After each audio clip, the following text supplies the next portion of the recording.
ස්වාමීන් වහන්සේ ඔබ සමග වනසේක්වා. ඔබ සමග වනසේක්වා. ජොම්තුමාගේ ශුද්ධ සුවිශේෂයෙන් උපුටාගත් කොටසකි. ස්වාමිනී ඔබ වහන්සේට මහිමය වේවා.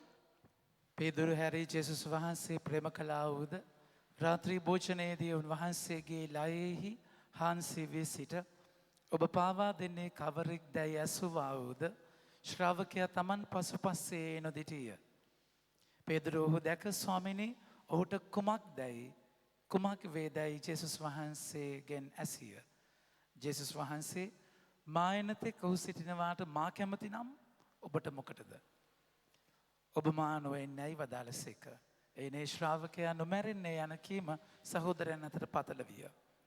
එසේ වී නමුත් ජේසුස් වහන්සේ මා එනතුරු ඔහු සිටිනවාට මා කැමති නම් ඔබට මොකදැයි කීවා මිස ඔහු නොමැරෙන්නේ යයි නොවදාළසේක. මේ ගැන සාක්ෂි දෙන්නාවුද මෙය ලිව්වාද ශ්‍රාවකයා ඔහුය. ඔහුගේ සාක්ෂිය සැබෑ බව අපි දනිමු. ජේසුස් වහන්සේ කළ තවත් බොහෝ දේ ඇත. ඒවා එකින් එක ලීවොත් ලියවෙන ඒ පොත්වලට මුළු ලෝකය වුවත් ඉඩ මදියයි සිතමි. ස්වාමීන් වහන්සේගේ ජීවනදායක සුභාරංශය නම් මෙසේය. ක්‍රිස්තුනී ඔබ වහන්සේට ප්‍රශංසා වේවා. මගේ ආදර ප්‍රමාන්තෙනි අපි වාඩි වෙන්න. අපි කතා කරද්දී පවුලුගේ නැව් ගමන කතා කරාද? නැව් ගමන ෂිප් නැව කඩා වැටලා ඒ ගැන ඊයේ කතා කරේ නැද්ද? මතකද කොහමද? අපි මේ අද අපි ගන්නේ ක්‍රියාපොතේ 28 වෙනි පරිච්ඡේදය. එතකොට පරිච්ඡේද දෙකක් අතහැරලා තමයි අද වචනට එන්නේ. ඉතින් එතනට එන්නේ ඉස්සෙල්ලා චූටි දෙයක් ඔබත් එක්ක අපි වචනේ දැනගන්නට ඕනේ. බයිබලය දැනගන්නට ඕනේ නිසා මේ කියන්නේ. දැන් ඔබ හිතන්න 24 වෙනි වගන්ති. අද අපි කියපු වචනය ජෝම් 24 සමා වෙන 21 මේ ගැන සාක්ෂි දෙන්නා වූද මෙය ලිව්වා වූද ශ්‍රාවකයා ඔහුය. දැන් මේ ගැන සාක්ෂි දෙන මෙය ලිව්ව ශ්‍රාවකයා ඔහු කියලා කියන්න නම් ඒ කියන්න ඕනේ වෙන කෙනෙක්. තේරුණාද කියන්නේ? දැන් මේ ගැන ලිව්ව සාක්ෂි දුන්න ශ්‍රාවකයා ඔහු කියනවා නම් ඔබට ඒක කල්පනා වෙන්නට ඕනේ ඒක වෙන කෙනෙක් ලියන්න ඕනේ. එතකොට දැන් ඒක හරි අnder වගේ. ඒ කියන්නේ මොකක් පටලැවිල්ලක් වගේ. ඒ කියන්නේ මොකක්ද දැන් මේ මානු වෙන්නයි ඔහු සිටිනවාට මා කැමති නම් ඔබට මොකද මානු වෙන්නයි වදාළසේක ඒන් ශ්‍රාවකයා නොමැරෙන්නේයි කීම සහෝදරයන් අතර බදලවිය. මා එනතුරු ඔහු සිටිනවාට මා කැමති නම් ඔබට මොකදයි කීවා මිස ඔහු නොමැරෙන්නේ නැහැ. දැන් ඔහු කියලා මගේ ප්‍රේමාන්තනේ ඔහු කියන්නේ ලියන කෙනා නෙමෙයි එතකොට. එතකොට ලියන කෙනා නෙමෙයි ඔහු කියන්නේ ලියන වෙන කෙනෙක්. දැන් අන්තිමට කියනවා මේ ගැන සාක්ෂි දෙන්නා වූ මෙය ලිව්වා වූ ශ්‍රාවකයා ඔහුය. ඒ කියන්නේ මේක ලිව්වේ මමයි කියලා මම ලිව්වා නම් මම කියන්න එපයි. එතකොට මේ පොත ලියලා තියෙන වෙන කෙනෙක්ද? එතකොට ලිව්වේ කියන්නේ ඒ ශ්‍රාවකයාද? දැන් එතනදී මොකක්ද මේ පටලැවිල්ල? ඒක පටලැවිල්ලක් නෙමෙයි. ඒක ඔබ ජෝම්තුමාගේ සුවිශේෂය දන්නවනම් ඒක ඉගෙන ගන්නවනම් ඇත්තටම ජෝම් 20:30 බලන්න. මේ පොතෙහි ලියා නැති වෙනත් බොහෝ හාස්කම් ජේසුස් වහන්සේ ශ්‍රේෂ්ඨාවකයන් ඉදිරියේ සිදු කළසේක. ඒත් මේවා ලියන ලද්දේ ජේසුස් වහන්සේ දෙවියන් වහන්සේගේ පුත්‍රයා වන ක්‍රිස්තුස් වහන්සේ බව ඔබ අදහා ගන්නා පිණිසත් ඇදහිීමෙන් ජීවනය ලබන පිණිසත්ය. දැන් මේ කොතනදී ඇත්තටම ජෝම්තුමාගේ සුවිශේෂයෙන් ඉවර වෙනවා. මේ පස්සේ කොටස පසුව ඇට්‍රිබියුට් කරපු. එතන දාපු කොටසක් කියලායි විද්වතුන් කතා කරලා කියන්නේ. ඒකයි නැත්නම් ඔබ බලයි පටලැවිල්ල මොකක්ද? එතකොට ජෝම්තුමාගේ සුවිශේෂය කවුද ලිව්වේ කියන එකේදී ඒ කවුද ප්‍රේම කළ ශ්‍රාවකයා කියන්නේ කවුද කියන කෙනා මුළු සුවිශේෂයම හැංගිච්ච කාරණාවක්. මෙතන තමයි කතා කරලා කියන්නේ. ඒ ඇවිල්ලා ජෝම්තුමා කියලා. එහෙම නැත්නම් මේ සුවිශේෂය ලිව්ව කෙනා කියලා. මගේ ආදර ප්‍රේමන්තනේ එතකොට දැන් මෙතන වැදගත් කාරණාවක් තියෙනවා. දැන් පේදුරුත් සමාවෙන පාවුලුතුමාව අපි අත්දැක්කේ ඒ පාවුලුතුමාව රෝමයට අරගෙන යන සිද්ධිය. එතකොට අද අපි කතා කරන්නේ පාවුලුතුමා රෝමයේදී කළ ගනුදෙනුව. ජීවත් අවුරුදු 2ක් රෝමේ හිටියා කියලා කියනවා. ඒ අවුරුදු 2 ජීවත් වෙච්ච විදිහ අපි දකින්නේ. නමුත් පාවුලුතුමා එතනට යන්න මොකද වෙන්නේ? 26:32 අපි ගිය සතිය ඊයේ නෙමෙයි අන්තිමට අයිති කරගත්ත තැන. අග්‍රිපාතෙමු ෆෙස්ටස් කතා කොට මේ මිනිසා සීසර් අධිරාජ්‍යයාගේ විනිශ්චය නොවුල්ලුවා නම් ඔහු මුදා හැරීමට හැකිව තිබුණේයයි කිය. දැන් එහෙම කියලා 27 පරිච්ඡේදය පටන් ගන්නේ ඉතාලියට නැව් නැගී යන්නට තීරණය කරනු ලැබු විට පාවුලුස් සමග තවත් සිරකරුවෝ සමහර දෙනෙක් අගුස්තුනි නම් බල ඇනියේ ජූලියස් නම් ශතාධිපතියාට බාර දෙන ලද්දේය. අපි ආසියාවේ මුහුදුබඩ වරායවලට යාත්‍රා කරන්නට සූදානම්ව තිබුණු. හරි. ඉතින් කොහොම හරි ඒ විස්තර විදිහට අපි වෙලා නැහැ ඒක ඔක්කොම කියන්නේ. නමුත් එතනින් නැව් නගින්න පිටත් වෙනවා. එතකොට නැව් නැගලා ඉතාලියට එන්න. එතනදී බලන්න 9 වෙනි වගන්තියේ බොහෝ කල් ගත වී උපවාස කාලය ගෙවී ගිය බැවින් මුහුදු ගමන අන්තරාය සහිත වූයෙන් පාවුල ඔවුන්ට දැනුමුතුකම් දෙමින් බවතුනි මේ ගමන බඩුවලට සහ නැවට පමණක් නොවේ අපේ ජීවිතවලටත් අන්තරාදායක වූ බොහෝ අලාභ හානි පමුණුවන්නක් බව මට පෙනේයයි කීය. ඒ ශතාධිපතියා පාවුලු කී දේවලට වඩා නැව්පතියාද නැව් අයිතිකාරයාද කීම් සැලකුවේය. ශීත කාලය නැවතී සිටීමට ඒ වරාය අහිතකර වූයෙන් එතැනින් පිටත් වී පුළුවන් නම් ඊසානට හා ගිනිකොනට මුහුණ දුන් ක්‍රීතයේ වරායක් වූ පෙනීකියට පැමිණ එහි ශීත කාලය ගත කරන ලෙස වැඩි දෙනා කැමැත්ත දැක්වුව. දැන් පවුලු කෙලින්ම කියනවා. මගේ ආදර ප්‍රේමන්තරින් මෙතන ලස්සන දේ තමයි ශුද්ධාත්මයන් තුළ ඔබ ක්‍රියා කරද්දී ශුද්ධාත්ම ආලේපයෙන් ඔබ ඉද්දී ප්‍රායෝගික හැම තැනකටම ඒ ආලේපය තියෙනවා. ඔබ ප්‍රෞද්ගලික පුංචි දේවල් වල ජීවත් වෙද්දී ඒ ආලේපයත් එක්ක ඔබ ගන්න තීරණ වලට ඒ ආලේපය බලපානවා මගේ ප්‍රේමන්තනි. ඉතින් ඒක හරි දෑබර ලස්සන තරම්. ඉතින් එතනදී මොකද වෙන්නේ? මගේ ප්‍රේමන්තනි දැන් නියම කුණාටුවකට අහු වෙනවා, නන්නත්තර වෙනවා. ඊට පස්සේ 20 වෙනි වගන්ති කියන බොහෝ දවස් ඉරවත් තාරකවත් නොපොන්න බැවින් තද කුණාටුවක් පැවතුණු බැවින්ද අපේ ආරක්ෂාව ගැන තිබුණු සියලු බලාපොරොත්තු එතැන් පටන් සුන් වී ගියේය. හැම දෙයක්ම විනාශ කියන්නේ අර කිව්ව දේ කරේ නැති වුනහම විනාශ වෙනවා. හැබැයි මගේ ආදර ප්‍රමාන්තනේ පවුල එහෙම මම කිව්ව දේ කරේ නැහැ කියලා. පවුල විසි කරන්නේ නැහැ ඒගොල්ලන්ව. පවුල විසි කරන්නේ නැහැ. ඔබ ඕනම දිවැසිවරයෙක් බලන්න අනතුරු ඇඟවීමක් තියෙනවා. අනතුරු ඇඟවීම හරහා මොකද වෙන්නේ? ඒ දේ කරන්න එපා කියන එක අනතුරු ඇඟවනවා. ඊට පස්සේ විප්‍රවාසගත වුණයින් පස්සේ එතනට ධෛර්යය දෙනවා. අකීකරු වෙලා වැටුණයින් පස්සේ දිරි ගන්වනවා. තුන්වෙනි කොටස තමයි සාමාන්‍යයෙන් ඒ පොරොන්දුවට ආවයින් පස්සේ ආයිත් කතා කරනවා. හැම දිවැසිවරයෙක්ගෙමමයි. එතනදී වැටුණු යෙසායා මේක අපි දන්නවා ප්‍රොටෝ අයිසායා ඩියුට්‍රෝ අයිසායා ට්‍රිටෝ අයිසායා කියන තැන. පැහැදිලිව. ඒ කියන්නේ ඔබ එඬේරෙක් වෙද්දී ඔබ දිවැසිවරයෙක් වෙද්දී හරි ඔබ අවවාද දෙනවා. ඒක මුරණ්ඩුකම ඇට්ටරකම නිසා අහන්නේ නැහැ. වැටුණයින් පස්සේ නිවි කියන යන පහන් සිලක් නිවන් නැති තැලිච්ච බටදණ්ඩක් තලන්න නැති කෙනෙක් වෙන්න ආරාධනා කරන්න. පවුල මොකද කරන්න බලන්න. 21 අප බොහෝ දිනක් කෑම නොගෙන සිටි බැවින් පවුලු ඔවුන් මැද සිට බවතුනි ක්‍රීතයෙන් පිටත් නොවන ලෙස මා දුන් අවවාදයට ඇහුම්කන් දිය යුතුව තිබිනි.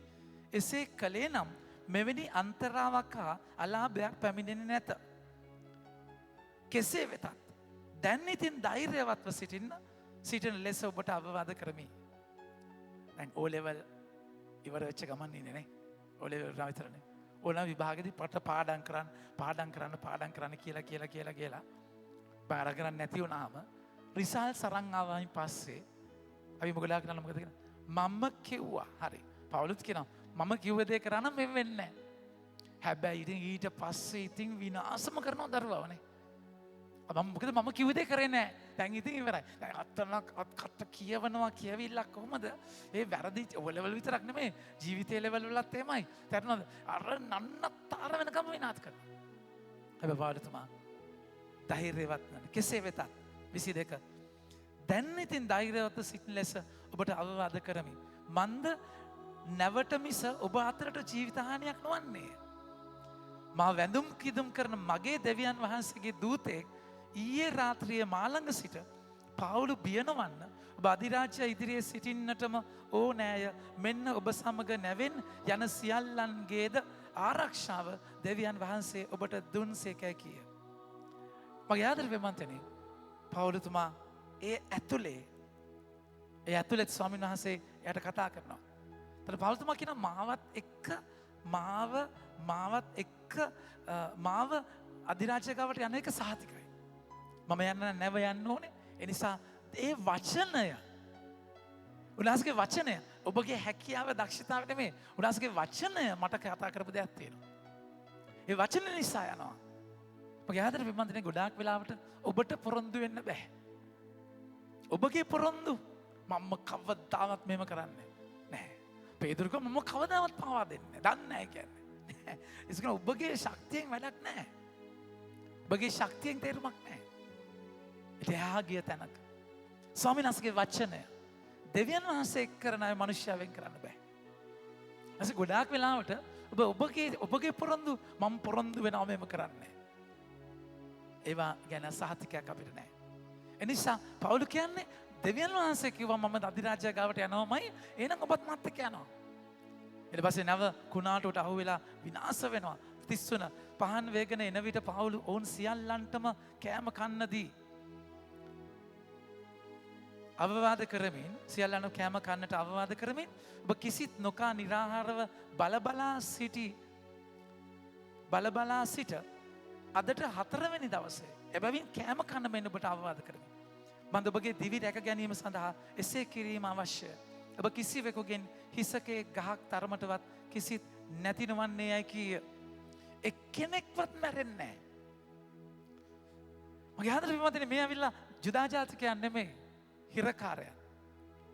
පවුලුතුමා දෙවියන් වහන්සේගේ වචනය තුළ දෙන සහතිකය.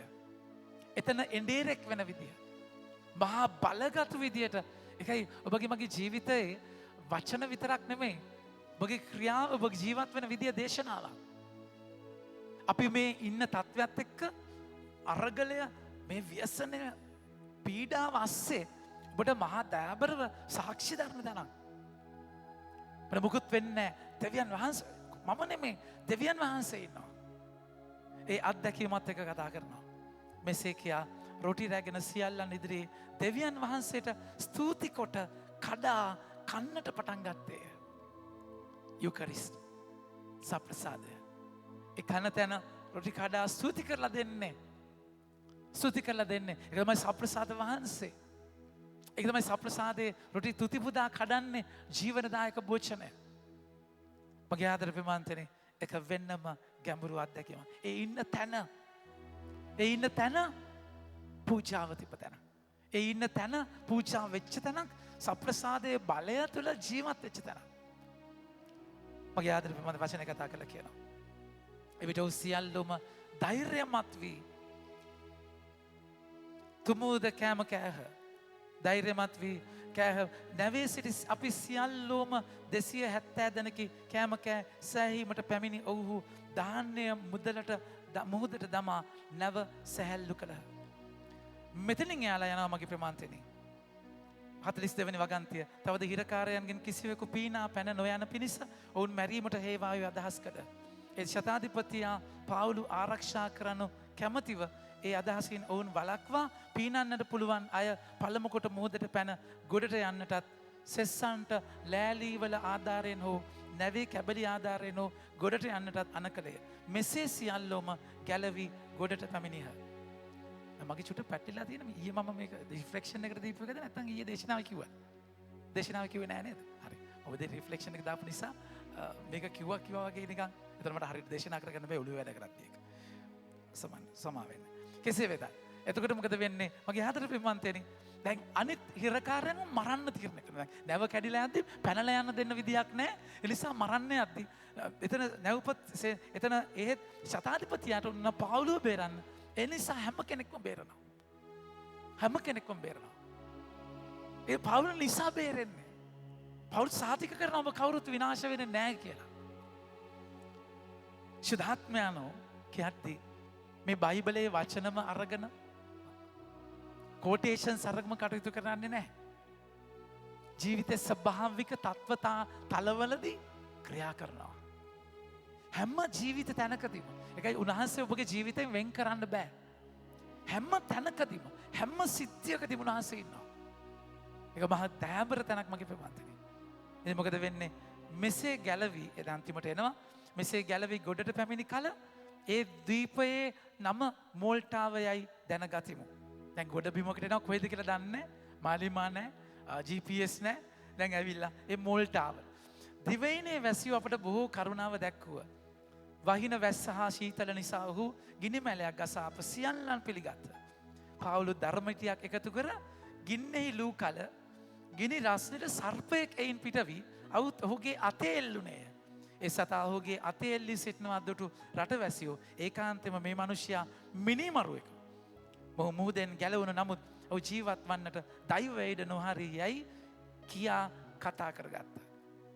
පවුලතුමා තියෙන ලස්සන දෙයක් තමයි පවුලතුමා මගේ ප්‍රේමන්තනේ කිසිම කෙනෙක් මත යැපෙන්නේ නැහැ. අද මේ මම සුවිශේෂයට ප්‍රවිෂ්ටය තියෙන්නේ. අද සුවිශේෂයේ කතා කරලා කියනවා බලන්න 30 වෙනි වගන්තිය 28:30 පාවුලු තමා කුලියට ගත් ගෙයි දෑ අවුරුද්දක් වාසය කරමින් තමා වෙතට පැමිණ සියල්ල.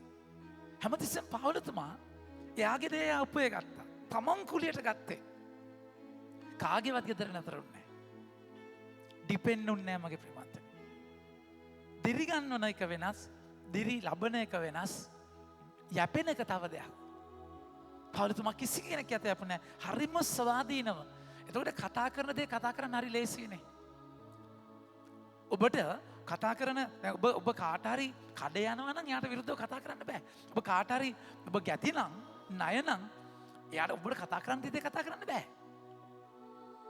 ඒ නිසා කාටත් ගැති වෙන්න එපා. වහල් වෙන්න ස්වාමීන් වහන්සේට විතරක්. වෙන කාටත් නෙමෙයි. ස්වාමීන් වහන්සේට විතරයි. පවුලතුමා එකයි කුලියට ගත්ත ගෙදරක ඉන්නේ. දැන් කාගේ හරි ගෙදරක ඉන්න තිබුණා. රෝමේ තව කොච්චර කන්ටැක්ට්ස් තිබුණා. නැහැ. එයාට වචනය දෙන්න නම් එයා ස්වාධීන වෙන්නට ඕනේ. ඒ නිසා අපේ ජීවිතේ යටි කූට්ටු දේවල් එක්ක දේව වචන බෙදන්න බෑ මගේ ප්‍රේමන්තනේ. කිසිම කෙනෙකුට ඔබට විරුද්ධ ඇඟිල්ල දික් කරන්න තියන්න බෑ. බොරු චෝදනා කරන කාර්යය. හැබැයි ඔබ කෙනෙක්ට කිසිම කෙනෙකුට බය වෙන්න බෑ. ගැති වෙන්න බෑ. බහැපත්ව ස්වාමීන් වහන්සේගේ අතින් ගන්න දව වෙනස්. ඒකයි පවුලතුමාගේ තියෙන ලස්සන. පවුලතුමාගේ වචනයත් එක්ක තියෙන ගනුදෙනුව. ඉතින් මෙතන සර්පයා එල්ලුණ ගමම්ම මිනිස්සු කියන මේ නම් මිනිමරුවෙක්. පවුලතුමා සත පහකට ගණන් ගන්නෑ. ඔයාලා මට මොකද්ද කියන්නේ මට අදාළ නැහැ. මොකද ඔයාලගේ රෙකග්නිෂන් එකෙන් නෙමෙයි ඔයාලගේ වචන වලින් නෙමෙයි මම ජීවත් වෙන්නේ. යාඥාව තුළ ස්වාමීන් වහන්සේට පාවුල දිරිගැන්නුවා නම් ඔබ ජෙරුසලමේ මට සාක්ෂි දරුවා වගේ රෝමේ සාක්ෂි දරන්න කියලා දෙවියන් වහන්සේ ධෛර්යමත් කරා නම් අදාළ නැහැ. ස්වාමීන් වහන්සේ ජෝර්දාන් නදිය ගිලිලා ගොඩට ආවයින් පස්සේ ඔබ මාගේ ප්‍රියාදර පුතා ඔබ ගැන මම ප්‍රසන්නයි කියලා ඇහුණයින් පස්සේ මිනිස්සු ජේසුට කමින් බොමින් ආවා කියද්දී මිනිස්සු ජේසුට බෙල්සබුල්ගේ බලයෙන් මේවා කරද්දී මේ නසරේනුවෙක් නසරත් වලින් වැදගත් දෙයක් එන්න පුළුවන්ද මේ වඩුවාගේ පුතාද කියද්දී සත පහකට වැඩක් නැහැ. එනිසා මගේ ආදර ප්‍රේමන්තනේ අද රාත්‍රියේ ආලේපේ අපි ඉල්ලලා යාඥා කරන්නේ. ඔබ තුළ ශුද්ධාත්මයන්ෝ නැත්තේ නෑ හොඳේ. බෞතිස්මේ ශුද්ධාත්මයන්ෝ ලැබෙනවා. අභිවෘද්ධි ආලේපේ ඔක වැඩි ටික විතර. නමුත් අර ශුද්ධාත්මයන්ෝ stirring of the spirit කලත්ත ගන්න ඕන සීනි දාලා දිය කරේ නැත්තම් රස එන්නේ නැහැ වගේ ඒක එහෙම කරන මොහොතක් අද. ඒතර එතනදී ඔබ මේ වචනයත් එක්ක මතක තියා ශුද්ධාත්මයන් ආවෙන් පස්සේ ඔබ අබ්බා පියාණනේ කියන ආත්මානුභාවය ඔබට ලැබෙනවා. දරුකම ඔබට ලැබෙනවා. ඒකයි රෝම 8 වෙනි පරිච්ඡේදයේ හරිම ලස්සනට අද හෙට කියවීම වල මේ තැන්වල මේක තියෙනවා. රෝම 8 වෙනි පරිච්ඡේදයේ උන්වහන්සේ දෑබර 15 වෙනි වගන්තියේ කතා කරලා කියනවා මගේ ආදර ප්‍රේමන්තයනි උන්වහන්සේ රෝම 8:15 කතා කරන වචනයක් බලන්න. උන්වහන්සේ කියනවා මන්ද අප ලබා ඇත්තේ තවත් බියගෙන දෙන වහල් සේවයේ තත්වය නොව අබ්බා පියාණනියයි අමතා යාඥා කිරීමට ඉඩ ඇති පුත්‍රකම ලැබීමේ තත්වයකි. අප දෙවියන් වහන්සේගේ දරුවන් බවට ශුද්ධාත්මයන්ව පාත්මහා එක්ක සාක්ෂි දරති. දෙවියන් වහන්සේගේ දරුවෙක් යද්දී කිසි කෙනෙක්ට යටත් වෙන්න ඕනේ නැහැ. ඒ අධිකාරී බලයත් එක්ක බෑපත් වෙන්න. උන්වහන්සේ දෙන ස්තුතිය යැපෙන්න හරි ඔබ උන්වහන්සේ ඔබව බාර බලාගන්න විදියක් එක එක පුද්ගලයාම ආශිර්වාද කරලා. එහෙම නැතුව එයාලට ගැති වෙන්නට එපා. දෙවියන් වහන්සේ මත යැපෙන්න, පුද්ගලයා මත යැපෙන්නට එපා. වචන එකයි කියන්නේ. ඊට පස්සේ මොකද වෙන්නේ? ඒ සතහවුගේ අතේ ඉල්ලද්දි මේ මිනිමරුවෙක් කියනවා. ඒ සතා ගින්නට ගසා දමා කිසි හානියක් නැතුව සිටියේය. ඔහු ඉදිමනු ඇතැයි නොහොත් හදිසියේ මැරී වැටෙනු ඇතැයි ඔහු බලා සිටිය. බොහෝ වෙලා බලා සිට ඔහුට කිසි අනතුරක් නොවන බව දුටු කල ඔහු සිය කල්පනාව වෙනස් කොට ඔහු දෙවි කෙනෙක්යි කීය. මගේ ආදර ප්‍රේමන්තනි, දැන් මේක පවුලුතුමාගේ ජීවිතේ ගොඩක් කල් වෙලා තියෙනවා. එක තැනකත් පවුලු සීලර දැක්ක සුව වෙන්න කරන්න ගත්තම මේ දෙවි කෙනෙක් කියලා නමස්කාර කරන්න ගත්තී පවුලුතුමා ඇඳුම් මිරාගෙන කියනවා මම නම් දෙවි කෙනෙක් නෙමෙයි කියලා. ඊට පස්සේ ටික වෙලාවකට මෙන්න කුලප්පු කරලා එතනින් ගහලා පන්නනවා. ඒක තමයි විදිය.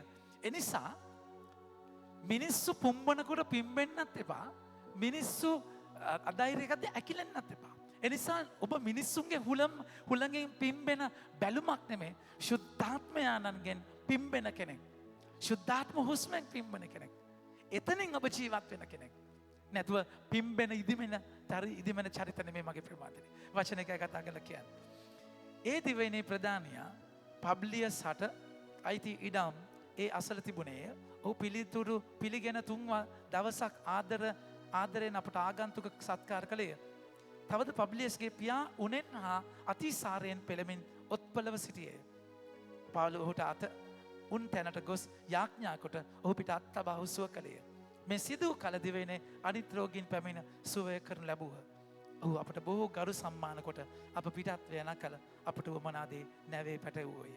ඊට පස්සේ ඒ දිවයිනේ ශීත කාලය ගත කර 3 මාසකට පසු නිබුල් සොහයුරු යන සලකුණ ඇති ඇලෙක්සැන්ඩ්‍රියාවේ නවකට නැගී අපි පිටත් වුණේ. දැන් මගේ ආදරේ මේක තමයි පසුබිම. මේක තමයි යාළුවගේ අත්දැකීම. නිකන් එකපාර රෝම ෆ්ලයිට් එක ගත්තා. රෝමෙට ගියාම මේ මාස 3ක් එතන ඉඳලා නැව සුන්නත් දූලි වෙලා කන්න මාර කට්ටකින් මෙතනට එන්නේ. මේ හැම සිද්ධියකදීම පවුලගේ සාමය බලන්න. අර මිනිස්සු කැලම් ඒ අස්සේ එයාලට දිරි දෙනවා. ඒ ඉන්න සිටුේෂන් එකේ ශක්තිමත් වෙනවා. මේක තමයි ශුද්ධාත්මයන්ගේ ගමන. එනිසා මතක තියාගන්න ශුද්ධාත්මයන්ව ආව ගමන් මගේ ප්‍රේමන්තනේ ශුද්ධාත්මයන්ව ආව බමම ඔක්කොම හරි නිකන් ආලේපය ලැබිලා වාව් නිකන් ඔක්කොම නෑ. මේක තමයි ක්‍රියාපත කතා කරන්නේ. පීඩාව මැද සාමයක්. ඒක වෙනස් රෝම 8 වෙනි රෝම 5 වෙනි පරිච්ඡේදය 3 වෙනි වගන්ති කියන්නේ එපමණක් නොව අප පීඩා විඳීමෙන් ඉවසිල්ලෙන් තැම්පත් බවද තැම්පත් බවින් කිසිදා නොසිදෙන බලාපොරොත්තුවද උපදින බව දැන. ඒ බඳු බලාපොරොත්තුවකින් කිසිම කලකිරීමක් ඇති නොවේ. මන්ද අපට දෙන ලද ශුද්ධාත්මයන්ව දේව ප්‍රේමයෙන් අපේ හදවත් පුරවන සේක. ඒකයි ගමන. ඒ පසුබිමේ ඉඳන් අද අපි අයිති කරගන්නේ පවුලුතුමාගේ ජීවිතය මගේ ප්‍රමාන්තනේ. මොකද වෙන්නේ? දැන් පවුලු රෝමයට එනවා. රෝමයට එද්දී රෝමයට එන්නේ ඇයි? අධිරාජ්‍යගේ විනිශ්චය ඉල්ලගෙන එන්නේ. ඒකනේ හිරකාරයෙක් වගේ අරගෙන එන්නේ. ඒතර අධිරාජ්‍යගේ විනිශ්චය ඉල්ලනවා කියද්දී ඒක ජුදා ජාතිකයෙක් විදිහට විජාතිකයෙක්ගේ තෝරගත ජනතාව කෙනෙක් විදිහට විජාතිකයෙක්ගේ විනිශ්චය ඉල්ලනවා කියද්දී ඒක ලොකු ඍණාත්මක දෙයක්. පවුලුතුමා එතන ඉඳලා දවස් 3ක් පෞද්ගලික සේවකයෙක් ඉන්නවා. පෞද්ගලික සොල්දාදුවත් එක්ක ඉන්නවා. ඒතර මගේ ප්‍රේමන්තේනි එතකොට එහෙම ඒ හේවායත් එක්ක ඉඳලා එක ප්‍රසිද්ධිය කතා කරන්න ඉස්සෙල්ලා පවුලුතුමා දවස් 3 ගන්නවා. පවුලුතුමා අන්දව දවස් 3ක් හිටියා වගේ. ජේසු ගල්ලේනේ දවස් 3ක්, ජෝනා නිනිවයට යන්න ඉස්සෙල්ලා තල්මාගේ බඩේ දවස් 3ක් හිටියා වගේ. මේ දවස් 3 ඉඳලයි පවුල මොකද කරන්නේ? 3 දවසකට පසු 17 පවුලු ජුදෙව් ප්‍රධානියන් රැස් කරවා ගත්තේය. ඔවුන් රැස්වූ කල ඔවුන්ට කතා කොට සහෝදරයනි මම සෙනකටවත් අපේ පරම්පරාගත සිරිත් වලටවත් විරුද්ධව කිසි දෙයක් නොකෙලෙමි. ඒත් හිරකරුවෙකු ක්‍රියා 28:17 ඒත් හිරකරුවෙකු මෙන් ජෙරුසලමෙන් රෝමවරුන් අත්ගේ අත්වලට බාර දෙනු ලැබීමේ ඔහු මා ගැන විභාග කර මරණයට පසු කිසි වරදක් කර නොතිබුණු බැවින් මා නිදහස් කරන්නට කැමති වූහ. ඒ ජුදෙව්වරුන් ඊට විරුද්ධව කතා කළහ. ඒ කාලේ අධිරාජ්‍යගේ විනිශ්චය ඉල්ලන්නන් මට සිදු මට ඉල්ලන්න මට සිදුවිය. ඒත් එසේ කලේ මාගේ සෙනඟ කිසි චෝදනාවක් කරන අදහසකින් නොවේ. මේ කාරණාව නිසා ඔබ දකින්නටද ඔබ හමු වී කතා කරන්නටද ඔබ කැඳවීමෙන් මද මේ දම්වැල් වලින් බඳිනු ලැබ සිටින්නේ ඊශ්‍රායල් ජනතාවගේ බලාපොරොත්තුව නිසාය කිය. මගේ ආදරේ මන්ත්‍රී පවුලතුමාගේ දැක්මක් තිබුණා රෝමයට කොහොම හරි යන්න ඕන කියලා. දැන් මේ රෝමේ ඇවිල්ලා ක්‍රිස්තියානිකාරයෝනේ මේ ජුදා ජාතිකයෝ. පවුලතුමා ජුදා ජාතිකයෝ. ඒතර එයාලා රෝමේ තමයි ඒ කාලේ ලෝකයේ ප්‍රධාන නගරය. මොකද මුළු ලෝකෙම අල්ලගෙන හිටියේ රෝම අධිරාජ්‍යය විසින් නිසා. පවුලතුමාට දැක්මක් තිබුණා රෝමයට යන්න, රෝමයට ගිහිල්ලා එතනින් සකල ලෝකයට සුභාරංචිය දේශනා කරන්න. ඒකයි පවුලතුමාගේ යටි දුවන දැක්ම. එතකොට එතනදී තමයි මේ ජුදා ජාතිකයන් විස්තර කරන්නේ මම ජුදා ජාතිකයෙක් විදිහට මම ප්‍රතික්ෂේප කරා. මම මේ දන්වැල් දාලා දාගෙන ඉන්නේ ජුදා ජනතාවගේ බලාපොරොත්තුව ඔබ මේ දන්වැල් බඳින ලැබෙන සිටිනේ ඊශ්‍රායල් ජනතාවගේ බලාපොරොත්තුව නිසාය. ඒ බලාපොරොත්තුව කවුද? ක්‍රිස්තුස් වහන්සේ. එතනත් ව්‍යංගයෙන් එයාලට දේශනා කරන්න ක්‍රිස්තුස් වහන්සේගේ ගැලවීම ගැන. අපි පියවරෙන් පියවර යන එකපාර කියනවනේ මේ සිද්ධිය ඇතුලේ එයාලට පොවනවා. මගේ ප්‍රේමන්තනේ ඒ පොවන සිද්ධිය ඇතුලේ මගේ පවුලතුමාගේ තියෙන ලස්සනම කිසිම සිටුේෂන් එකක් අත හරින්නේ නැහැ. කිසිම සිටුේෂන් එකක්. ඉතින් පාවුලු අග්‍රිපා බර්නබාස් මේ ෆෙස්තුස් එයාලා ගාව ඉන්නේ නැද්දිත් දේශනා කරනවා. ක්‍රිස්තුස් වහන්සේ ගැන මොන සිටුේෂන් එකේද හිරගෙදර ඉන්නදී එතන දේශනා කරනවා. හිර මේ හැම තැනකදීම මගේ ආදර ප්‍රේමන්තනේ දේශනා කරනවා. ඒ නිසා ඒක උන්වහන්සේගේ තිබුණු ලස්සනම දෙයක්. ශුද්ධාත්ම බලයෙන් පිරෙන අපිට මගේ ප්‍රේමන්තනේ ප්‍රධානම කාරණාව ප්‍රධානම ඔබගේ කැඳවීම සාක්ෂි දරන එක. ඒකයි මුළු ක්‍රියාපොතේම තියෙන්නේ. එයාලගේ ජීවිතයේ තියෙන්නේ ඒගොල්ලෝ බත් අම්බපු විදිය, ගෙවල් අස් කරපු විදිය, නැත්නම් අර ප්‍රොජෙක්ට් එක කරපු විදිය නෙමෙයි. දෙවියන් වහන්සේගේ වචනය අරගෙන ගිය විදිය. ඉතින් ඒ තැනදී ඔබට මට මේ සාක්ෂිය ඒක අද සුවිශේෂ අපි දකින්නේ ඒ සාක්ෂි ඒ ප්‍රේම කළ ගෝලයාගේ සාක්ෂිය නිවැරදි කියනවා. අද ඔබ මම අහන්නට ඕනේ. මම මොනවද කරන්නේ ශුද්ධාත්මාලේ පැත්තෙන්? මං කොහෙද ඉන්නේ? මගේ සාක්ෂි දැරීම කොහෙද? එතන මහා ගැඹුරු වගකීමක්.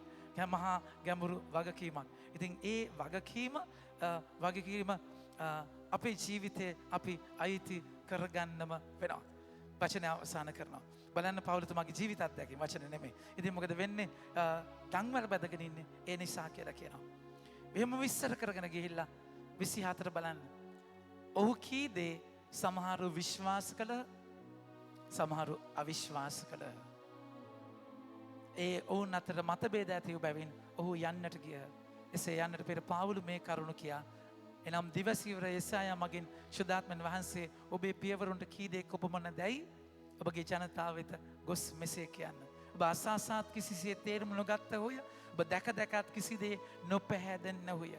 මන්ද මේ සෙනගගේ සිත් අඳුරුය. ඔහු කන් හොඳටම වසාගෙන ඇස් පියාගෙන සිටිති. එසේ කර ඇත්තේ තමන්ගේ ඇස් වලින් නොදක්නා පිණිසත්, කන් වලින් නොවසන පිණිසත්, සිතින් තේරුම්ගෙන නොහැරෙන්න පිණිසත්, මා විසින් ඔවුන් සුව නොකරන පිණිසත්ය.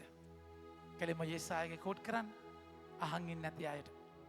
මගේ ආදර ප්‍රේමන්තනේ අවසානය පවුලතුමා කුලියට ගත් ගෙයි අවුරුද්දක් වාසය කරමින් තමා වෙත පැමිණි සියල්ලන් පිළිගෙන නොබියව ප්‍රසිද්ධියම දෙවියන් වහන්සේගේ රාජ්‍ය දේශනා කරමින් ස්වාමින් වන ක්‍රිස්තුස් වහන්සේ ගැන අනුශාසනා කළේය. ක්‍රියාපොතේ අවසානය නිමි මත සම්බන්ධයි තමයි මේ 50ම. හැබැයි අද නිමි ඇවිල්ලා ක්‍රියාපොත කියවන එක මිසක් ක්‍රියාපොතේ ජීවිතය නෙමෙයි. ඔබට මට ඒ ක්‍රියාවෙන් ක්‍රියා කරන්න බලය. එනිසා උන්වහන්සේ පේදුරුව කැඳවලා පේදුරුට කතා කරලා කියනවා හැමෝටම වඩා මට ආදරෙයිද? එහෙනම් මගේ බැටළු පැටවන පෝෂණය කරන්න. ඊට පස්සේ කියනවා ඔබ මහලු වියේදී ඔබ තරුණ වියේදී ඔබට ඔබගේ ඉඟපටිය ඔබ බැඳගෙන ඔබ කැමති තැන් වලට ගියා. මහලු වියේදී වෙන කෙනෙක් ඔබගේ ඉඟපටිය බඳිනවා. ඔබ අකමැති තැන් වලට යනවා. ඔබ කෙබඳු මරණයකින්ද ඔබ ස්වාමීන් වහන්සේව ගෞරවයට පමුණවන්නේ කියලා හඟවනු වස් මෙසේ වදාළසේක. 19. ඉක්බිති මා අනුවෙන්නයි නැවතත් ඔහුට කී සේක. ඇයි නැවතත් කියන්නේ? ලුක්තුමාගේ පස්වැනි පරිච්ඡේදයේ දැල් සෝද සෝද ඉන්න පේදුරු ජේසුස් දේශනා කළ පේදුරුගේ බෝට්ටුවට නැගලා යනවා දියඹට. මසුන් රාශියක් අහුනාම කියනවා බය වෙන්නට එපා. මං ඔබ මිනිසුන් නෙමේ මනුස්සුන් නෙමේ මිනිසුන් අල්ලන් කරගෙනවා. මානව වෙන්න. මගේ ආදර ප්‍රේමන්තයනි, ඒක නුලුක්තුමාගේ 9 වෙනි පරිච්ඡේදයේ උන්වහන්සේ කතා කළා කියන්නේ ශ්‍රාවකයන් වෙන්නට නුසුදුසු අය ඉන්නවා. 57. ඔවුන් මග බැස යද්දී එක් මිනිසෙක් ඔබ වහන්සේ යන ඕනෑම තැනකට වද මමත් ඔබ අනුව එන්නෙමි කිය. ජේසුස් වහන්සේ කතා කොට හිවලුන්ට බෙනද අහසේ කුරුල්ලන්ට කැදිරි දැත. ඒත් මනුෂ්‍ය පුත්‍රයාට හිස තැබීමටවත් තැනක් නැත. ඔබ මානු වෙනවා නම් කන්ඩිෂන්ස් නැහැ. ඔබට හැම්බෙන තත්ත්ව නැහැ. තනක් බලාගෙන ඉන්න එපා. උන්වහන්සේ නැවත කෙනෙකුට මානු වෙන්නයි වදාළසේක. ස්වාමිනී පළමුකට මගේ පියා බුම දාන කරන පිණිස යන්නට මට අවසර දෙන මැනවකය. උන්වහන්සේ උත්තර දෙමින් මලවුන් බුම දානේ මලවුන් කලාවේ ඔබ ගොස් දෙවියන් වහන්සේගේ රාජ්‍ය ප්‍රකාශ කරන්නයි වදාළසේක. මානු වෙන්න. කයිරොස් ස්වාමීන් වහන්සේ ඔබව කැඳවන මොහොත. ඒක නිසා ඕක කල් දැම්මොත් ග්‍රීට් කර කර ඉඳලා යන්න කල් දැම්මොත් මගේ ප්‍රේමාන්තනේ ඒ තැනදී ඔබට මේ මොහොතේ බලය නැති වෙනවා. මාන ඒකයි ඒක මලුන්ගේ මොදෙන මලුන් කර ඔබ මානු වෙන්න අවසානයේ කතා කරලා කියනවා. තවත් කෙනෙක් ස්වාමීනි ඔබ අනු එන්නෙමි. ඒත් පළමුවට මගේ ගෙදර උදේවගෙන් සමුගෙනීමට අවසර දෙන මැනවයි කිය. ජේසුස් වහන්සේ නගුලට අත තබා ආපසු බලන කිසිවෙක් දෙවියන් වහන්සේගේ රාජ්‍යයට සුදුසු නැතයි උට වදාළසේක. මාක්තුමාගේ 10 වෙනි පරිච්ඡේදයේ 17 වෙනි වගන්තියේ පොසත් තරුණයාට කියනවා ඔබට එක අඩුවක් තියෙනවා. එක අඩුවක්. සියල්ල අතහැරලා විකුණලා දිලිඳුන්ට දීලා මාත් එක්ක එන්න. පෙදුරුතුමාට මුලින් කැඳවලා දැන් උන්වහන්සේ නැවත කියනවා මා අනුව එන්න. මගේ ආදර ප්‍රේමන්තනේ මේක ඔබ මම දවස් ගානේ මතක් කර ගන්න ඕන දෙයක්. ඒ කියන්නේ මුලින් උන්වහන්සේ අනුව තමයි ආවේ. හැබැයි පස්සේ ට්‍රැක් පනින්න පුළුවන්.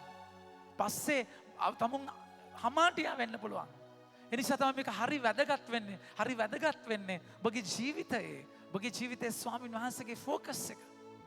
ඔබ නැවත අහන්නේ මේ සුදාත්ම ආගමනය තුල බහන්නේ ඇත්තටම මම ස්වාමීන් වහන්සේගේ දේ තුලද ඉන්නේ. උන්වහන්සේ කැඳවීමද මම ඉන්නේ. මම උන්වහන්සේ කැමති දේද කරන්නේ. මොකද අපි දන්නේ බලය කියන එක තුල විතරක් අපිට ඉන්න බෑ. විමසන්න වෙනවා. සුදාත්ම පළවල සුදාත්ම දීමනාවලින් ඔබගේ ට්‍රැක් එක මනින්න බෑ. මොකද දීමනාවක් ගන්න නැහැ. හැබැයි සුදාත්ම පළවලින් ඔබට මනින්න පුළුවන්.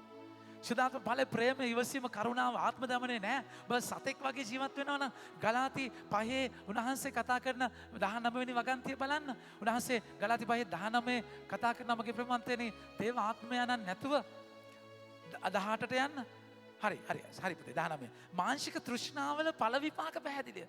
කාම මිත්‍යාචාරය, අපවිත්‍රකම, සල්ලාලකම, රූප වැඳීම, කොඩිවින, සතුරුකම්, විවාද, ඊර්ෂ්‍යාව, ක්‍රෝධය, යසස්කාමය, පක්ෂභේදය, ආරවුල්, වෛරය, බීමත්කම, සුරාදූත උත්සව මෙවැනි තවත් බොහෝ දේ මෙවැනි දේ කරන්නට දෙවියන් වහන්සේගේ රාජ්‍යයේ උරුමය නොලැබෙන බව මම පෙර කී ලෙසම දැනුත් කියමු. ඒ කියන්නේ මේ වලේ ඔබ කනෙක්ෂන් එකේ නැහැ. හැම 22 කියනවා ආත්මයන් වහන්සේ කරන කොටගෙන ඇතිවන ප්‍රතිඵල නම් මොනවද? ප්‍රේමය, ප්‍රීතිය, සාමය, ඉවසීම, කරුණාව, යාපත්කම, විශ්වාසවන්තකම, මුරුදුකම, ආත්ම දමනය. මේකයි මිම්ම. ඔබ ස්වාමීන් වහන්සේ තුල ඉන්නවද කියන එක. ශුද්ධාත්මයන්ගේ ආලේපයේ ඉන්නවද කියන එක මිම්ම එතනයි තියෙන්නේ. එනිසා මගේ ආදරේ මතනේ.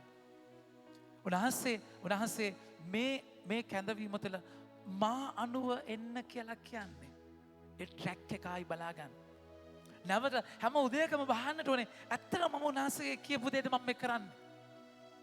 දැන් දේව අම්මා ජුසේතුමා හිතුවනේ මගේ ප්‍රේමාන්තනේ. ජේසු යාලත් එක්ක කියලා. දවසක ගමන් ගත්තයින් පස්සේ තමයි විමසද්දි දේශු යාලත් එක්ක නෙමෙයි. ආයි යන්න උනා යන්න තැනට. එහෙමනම් ඔබට මොනවා වෙන්න බැරිද? ඒක නිසා තමයි හදවත දෙමුවත් කඩුවක් වගේ සිතේ සිතුවිලි අරමුණු විමසන්නට ඕනේ උන්වහන්සේගේ වචනය. එකයි සිත තරම් කපටි වෙන කිසි දෙයක් නැහැ. සිතුවිලි වලින් ඔබ රැවටෙනවා. මම හරි කියලා මම හිතන්නේ. එකයි ආඩම්බරකම ප්‍රයිඩ් එක තමයි. ඒකේ ඊවල් වලින් ඊවල්ම තැන. බන්දයි ඔබ හරි කියලා හිතනවා. වචනය කතා කරලා කියනවා. මා අනුව එන්න. මා අනුව එන්නයි උනාසේ නැවත වදාරනවා. ඊට පස්සේ මොකද වෙන්නේ? එහෙම කියලා මා අනුව එන්න නැවතට කිය. අද සුවිශේෂණය. පේතුරු හැරි ජේසුස් වහන්සේ ප්‍රේම කළාවුද රාත්‍රී භෝජනයේදී මගේ ආදරේ මත. පව් පේතුරු එයාගේ මිස්ටේක්ස් වලින් තමයි අපි ගොඩාක් දෙනෙක් ඉගෙන ගන්න. දැන් ජේසුත් එක්ක යනවා නම් මානු වෙනවා නම් අර කෙනෙක් ඇහුවේ නගුලට අත තියලා ආපස්ස බලන්නේ බෑයි කියද්දි නගුලත් එක්කම හැරෙන්න බැරිද කියලා ඇහුවා වගේ නේද? දැන් පේතුරුතුමා ජේසුත් එක්ක යනවා. යේසුස් යනගම හැරලා බලනවා. ඊට පස්සේ නම් ප්‍රේම කළ ගෝලයා. නිකන් ඉන්න බෑ. නේ. රාත්‍රී භෝජනයේදී උන්වහන්සේගේ ලයේ හාන්සේ විසිට ඔබ පාවා දෙන්නේ කවරෙක්දයි ඇසුවා වූ ශ්‍රාවකයා Taman පසුපස එනොදටිය. පේදුරු ඔහු දැක්ක. අනිත් ලස්සන දේ. ප්‍රේම කළ ගෝලයා ජෙසුගේ පපුව එළ වෙත යන් හිටියා. කොටින්ම කියනවා පේදුරු තමයි ඇහුවේ සංඥා කරලා කවුද පාවා දෙන්නේ කවුද කියලා අහන්න. උන්වහන්සේ ප්‍රේම කළ ගෝලයා පපුවට ඔළුව තියාගෙන හිටියා වගේම හිටියා. ඔළුව ගහකට ගන්නවත් නැතුව තමයි ඇහුවේ කවුද පාවා දෙන්නේ. ජේසුස් යාට විතරක් රහසින් කියන්නේ මාත් එක්ක මගේ මේ රොටිය අතට ගන්න කෙනා. ඒකත් ජුදාස් යක්ෂාවේශ වෙලා යන අන්ධකාරයට යනවා. ඒ ගෝලයා.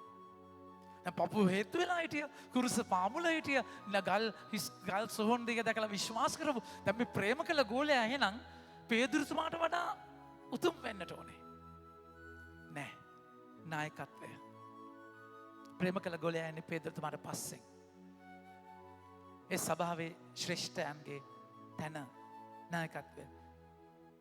සභාවේ ශ්‍රේෂ්ඨයාට වඩා තව කෙනෙක් ශුද්ධවන්ත වෙන්න පුළුවන්. ශුද්ධවන්තය ගොඩාක් දෙනෙක් සභා ශ්‍රේෂ්ඨයෝ නෙමෙයි. සභා ශ්‍රේෂ්ඨයොත් ඉන්නවා. සාමාන්‍ය අය. සභා ශ්‍රේෂ්ඨයන්ගෙන් පීඩා වින්ද අය සමහර වෙලාවට. පියෝ වගේ චරිත කොච්චර ඉන්නවද? ශ්‍රේෂ්ඨයන්ගෙන් පූජා තියන්න තහනම් කරලා මොන දුක්ක් වින්දද? හැබැයි මේ ශ්‍රේෂ්ඨකම තුල ඒ පීඩාව පිරිසිදු කරන අත්දැකීමක් වුණා ස්වාමීන් වහන්සේගේ අතේ. අකීකරුන්නේ නැහැ. ප්‍රේම කළ ගෝලයා පේදුරුට පස්සට දාලා ජේසු ගාව අතින් අල්ලන් ගියේ නැද්ද? නැත්නම් පපුවට ඔළුව තියාගෙන කරේ නැගලා හරියන්න පුළුවන් පොඩි එකෙක් වගේ නෑ. නායකත්වය පේදුරුතුමාට. මගේ ආදර විමන්තනේ උන්වහන්සේගේ ප්‍රේමය ලබන කෙනා උද්දච්ච වෙන්නේ නැහැ. තමුන්ගේ තැන අඳුර ගන්නවා. නායකයා පේදුරු. දැන් ওই සිද්ධියම තමයි අපි දකින්නේ. මරියම් මග්දලේනා කතා කරලා කියද්දි උන්වහන්සේ ගල්ලෙන හිස් කියලා මේ දෙන්නම දුවනවා. මේ දෙන්නම කඩාගෙන දුවලා මගේ ප්‍රේමන්තේනි ඒ කඩාගෙන දුවලා පේදුරුතුමාට කලින් මේ ප්‍රේම කළ ගෝලයා යනවා. ඊට පස්සේ දැන් බලන්න මෙසේ කියමුන් මේ ප්‍රේම කළ ගෝලයා යනවා. ඒ ගියයින් පස්සේ ජොම් 20 බලන්න නැමී බලා සිහින් එවිට පේදුරුද අනික් ශ්‍රාවකයා 23 එවිට පේදුරුද අනික් ශ්‍රාවකයාද නික්මවිත් සොහොන්ගේ දෙසට ගිය දෙදෙනාම එක්ව දිව්වෝය. අනික් ශ්‍රාවකයා පේදුරු පසු කර දිව ගොස් පළමුවෙන් සොහොන්ගෙට පැමිණ නැමී බලා සිහින් හනරදී එහි තිබුණු බව දිටිය. ඒත් ඔහු ඇතුළට නොගියේය. පසුව පැමිණි සොහොන්ගේට සේමන් පේදුරුවට පසුව පැමිණි සොහොන්ගේ ඇතුළට ගොස් විශ්වාස කරන්නේ ප්‍රේම කළ ගෝලයා ඇතුළට ගිහිල්ලා විශ්වාස කරනවා. එතකොට පේදුරුට ප්‍රේම කළ ගෝලයාගෙන් ඉගෙන ගන්න දෙයක් තියෙනවා. හැම නායකයෙක්ම ප්‍රේම කළ ගෝලයෙක් වෙන්නට ඕනේ. ප්‍රේම කළ ගෝලයාගේ නම නැහැ. ඒක හැම නායකයෙක්ම ප්‍රේම කළ ගෝලයෙක්. එතන ગેප් එකක් තියෙන්න පුළුවන් කියන එක. පේදුරුතුමාගේ නායකත්වයේ ප්‍රශ්නයක් නැහැ. පේදුරුතුමා ආලේපෙන් පස්සේ යන්නේ එතනට ඒකේ ප්‍රශ්නකුත් නැහැ. ગેප් එකක් තියෙනවා. ગેප් එකක් තියෙන්න පුළුවන්.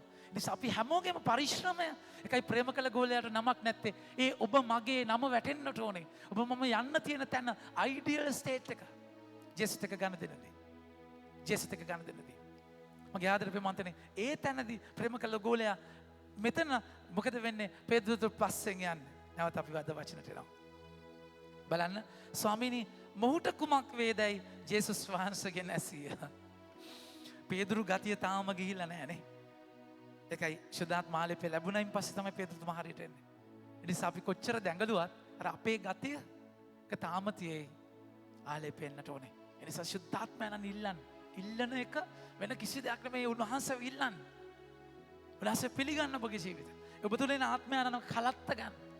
වචන කියනවා. ජේසුස් වහන්සේද අවුස්සන එකයි කරන්නේ මගේ ප්‍රමාදය. අවුස්සනවා. හරි. දැන් නෑ ඒක කියන්න තිබුණානේ. ජේසුස් වහන්සේද මා එනතෙක් ඔහු සිටිනවාට මා කැමති නම් ඔබට මොකද? සිම්පල් කියන්නේ ඔබගේ වැඩක් බලාගන්න. ඔබ මානු වෙන්න. අනිත් එක්කෙනා මොනවද වෙන්නේ? එයා ගෙදර නෑ ඔබ මාත් එක්ක එන්න. ඕපදූප ඕනේ. ඔබගේ අරමුණ තියාගන්න. ඒක ඔබගේ අපේ නායකයා කියන මම කියාද. දැන් ඕක ඊටත් වඩා මොකද වෙන්නේ? ස්වාමීනි දැන් ජේසුස් වහන්සේ මානෙත කොසිනාට කැමති නම් මානු වෙන්නේ නැහැ කියලා දාලසෙක් ඒ ශ්‍රාවකයෝ නොමැරෙන්නේ යන කීමක් සහෝදරයන් අතර පතල. දැන් වෙනම කන්ක්ලූෂන් එක.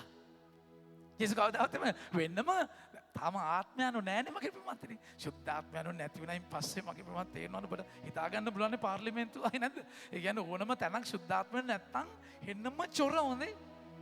ඔබගේ පවුල්වල සුද්ධාත්මයන් නැත්තම් ඔබ අයියෝ එකක් කියන්නේ එක අම්මා කියනවා තව එකක් තාත්තා තේරුම් ගන්න වෙන එකක් දරුවෝ කියන්නේ වෙන දෙයක්. ඒක නිකන් බයිලාවක් වෙනවා. මම දැන් මෙතන මේ දේසු කියන්නේ ජේ පැහැදිලිවම කියනවා ඒ ශ්‍රාවකයා මා එනතුරු ඔහු සිටිනවාට මා කැමති නම් ඔබට මොකද කීවා මිස ඔහු නොමරෙන්නේ ඇයි නොවදාලසේක. එහෙම ජේසුස් කිව්වේ නැහැ. ඒක මිස් අන්ඩර්ස්ටෑන්ඩ් කරනවා. මගේ ආදර ප්‍රේමන්තනේ ඒක අපි හැම නායකයෙක්ටම ප්‍රේම කළ ගෝලයාටම අයිඩියල් එක. ඔබ මම අයිති කර ගන්න ප්‍රේම කළ ගෝලයාට ඒ ආගියුමන්ට්ස් වලින් වැඩක් නැහැ. එයා ජේසුස් දිහා බලාගෙන ඒ ගමන යනවා. පේදුරුතුමාට නායකත්වය දීලා එයා ඒ ගමන යනවා. එයාට මට මොකද වෙන්නේ? මම කොච්චර කල් ඉන්නවද? ඒවා එයාට අදාළ නැහැ. අවසානයේ කියනවා මේ ගැන සාක්ෂි දෙන්නවද? මේ ලෙව්වවද ශ්‍රාවකයා හොයි. ඔහුගේ සාක්ෂිය සැබෑ බව දනිමු. එනිසා ඔබට ප්‍රේම කළ ගෝලයෙක් වෙන්න. සාක්ෂි දරන්න. ජේසුගේ ආදරයට සාක්ෂි දරන්න. ඒ පපුවලේ තියාගෙන ඉඳලා බලය ලැබලා කුරුසිය පාමුල අතාරින්න නැතුව ඉඳලා හිස් වෙච්ච සෝහන දැකලා විශ්වාස කරන්නට. ඒ ඔක්කොම කරන්නට කලින් කුරුස පාමුල මෙන්න ඔබ අම්මා කියලා ඔබේ අම්මා කියලා ගෝලයට ඒ ප්‍රේම කළ ගෝලයට අම්මව දුන්නාම ඔහු තම නිවසට අම්මව පිළිගත්තා. එනිසා ඒ ගෙදර ඔබ සාක්ෂි දරන ගෙදර අම්මා ඉන්නට ඕනේ. අනිත් හැමෝම එතකොට කුරුස පාමුලෙන් අම්මා යන්නේ එතනට. අම්මා එතනට ප්‍රේම කළ ගෝලයාගේ ගෙදර ඉන්නේ. එතනින් තමයි හිස් වෙච්ච සොහන බලන්න එන්නේ. අම්මත් එක්ක ඉද්දි හිස්කම තුළ ඇදහිල්ල ඔබ ඉගෙන ගන්නවා. නිසා ශුද්ධාත්මයන් ලබන්න අම්මත් එක්ක සේනාකුලට යමු. සාක්ෂි දරන්නට ඒ බලය ලැබමු. අවසානයේ කියනවා ජේසුස් වහන්සේකට තවත් බොහෝ දේ ඇත. ඒවා එකින් එක ලියවොත් ලියවෙන ඒ පොත්වලට මුළු ලෝකයවත් ඉඩ මදියයි සිතමි. එනිසා ජේසුගේ ජීවිතයේ ලියපු දේවල් ලියන්න අවුරුදු 3ට කරපු දේවල් ලියපු දේවල් තියන්න පොත් ලිව්වොත් මේ ලෝකෙවත් ඉඩමත් එච්චර දෙයක් උන්වහන්සේ කරලා තියෙනවා. උන්වහන්සේ කියනවා පේතෘතුමාගේ ලිපියේ එක දවසක් අවුරුදු 1000ක් වගේ. අවුරුදු 1000ක් එක දවසක් වගේ. එනිසා ජේසුගේ අවුරුදු 3 මගේ ප්‍රේමාන්තනේ 3 හරහා කරපු දේ ලිව්වොත් මුළු ලෝකයක් මදි වෙයි ඒ පොත් තියන්න. ඔබගේ මගේ ජීවිතවල ස්වාමීන් වහන්සේට බාර වෙච්ච දවසක් සහ බාර වුන් නැති ශුද්ධාත්ම ආලේපය නැති අවුරුදු 100ක් ඉඳලත් ආලේපය නැතුව ඔබ හිටියේ නැත්තම් තේරුමක් නැහැ. ඔබ ආලේපයත් එක්ක ඔබ පැයක් හිටියොත් අර අවුරුදු 100ම නැති වෙච්ච දේ අර පැයේ ඔබට ලැබෙනවා. ඉතින් හැමතිස්සෙම උත්සාහ කරන්න ඒ ආලේපේ ඉන්න. අවුරුදු 3ක කරපු දේ ලිව්වොත් මුළු ලෝකෙම මදීරි පොත් තියන්න. ඒ කියන්නේ අවුරුදු 3 ආලේපයත් එක්ක ශුද්ධාත්මයන්න් එක්ක සම්බන්ධ වෙච්ච දෙය කියන්නේ. ඒ නිසා ඔබටත් ආරාධනා කරනවා ඒ ශුද්ධාත්ම බලෙන් පිරෙන්න. මෙච්චර කාල ශුද්ධාත්මයන්ව කලත්තන් නැතුව හිටිය ඔබ මේ රාත්‍රියේ ශුද්ධාත්මයන් තුළ කැලැත්තිලා උන්වහන්සේගේ තුළ බලය ලැබලා සාක්ෂි දරන්නට ඔබට ස්වාමීන් වහන්සේ ආරාධනා කරනවා. ආමෙන්.